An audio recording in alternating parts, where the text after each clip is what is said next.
Siddeley बियाबनि MLA MP महरै सायख'जाखांनायनि उनावहाय दा उफ्रा बिसायख'थि जानो थांगासिनो दङ बेहाय बिपिएफनि सिनारिया माबादि बिपिएफ हिसाबै जों फुललि कनफिडेन्टआव दङ खारन गोदान समष्टि हिसाबै बेवहाय जों खालि 7,000 भटआव जेनदोंमोन आरो बेयो दा जि बाइ इलेक्सन जागोन बे गोजाम समष्टियाव जागोन गतिके बे गोजाम समष्टियाव जथेस्थ' बिपिएफनि शक्तिया जोंहा दङ गतिके जोङो कनफिडेन्टलि बुंनो हायो जों बेखौ देरहागोन नुनो मोनदों जे खुंथायाव थानाय इउपिपिएलनिफ्राय नैबे सिडली बिधानसभा बियाबाव एमसिएलए इएम बा आसामनिफ्राय खायसे मन्थ्रिफोराबो गोग्गोमै फोसावदिंखौ खालामगासिनो दङ बेनि उल्थायै बिपिएफनिया फोसावनायखौ खम नुनो मोनदों बे बिथिङावहाय मा फोरमायगोन सारा बे नङा आनुষ্ঠাनिक भाबै केन्डिडेट डिक्लेयार आरो इलेक्सन नटिफिकेशन बेनि उनाव जोंहा फर्मेलि केन्डिडेट सिलेक्शन जादों डिक्लेयार जादों बेनि उनाव सांगठनिक भाबै दा दलीय भाबै गिदिंनायनि थाखाय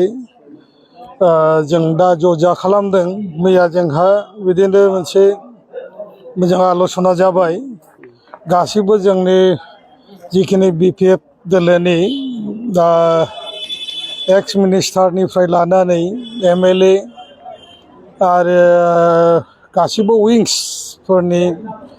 बिबानगिरि बिथांमोना बेवहाय केम्पेइन सालायगोन जानो जोंहा जथेस्थ' कर्मि दङ आरो बिपिएफआ बिदि नङा जे जोङो बिपिएफआ सरकार गैयाबानो दुरबल बे धरनि नङा खारन थांनाय बाय बिसायख'थिनि जिथु रिजाल्ट बेफोरनो फोरमान इउपिपिएलनि माखासे दैदेनगिरिफोरा खाम्फा बरगयारि बिथांखौ इउपिपिएलआव हाबगोन होननानै माखासे समाव बुंबाय थादों बेनि सायाव मा बुंगोन सारा बेनि प्रुफथ' जेबो गैया मानसिनि गेजेराव मोनसे बिद्रान्ति दग' मग' सृष्टि खालामनो थाखाय बे बुस्थुखौ बुंनाय जादों बिसेस करि बे खोथाखौ बुंनांगोन खारन बिथांमोना गिदों बे इलेक्सनखौ फेस जानो गिदों बिनि थाखायनो खाम्फानि नामखौ लादों खाम्फा गैयाब्ला खाम्फाया बबे खारनाव दिनै बेवहाय थानो हायाखै बिनि खारनफोरखौथ' बुंनाय जायाखै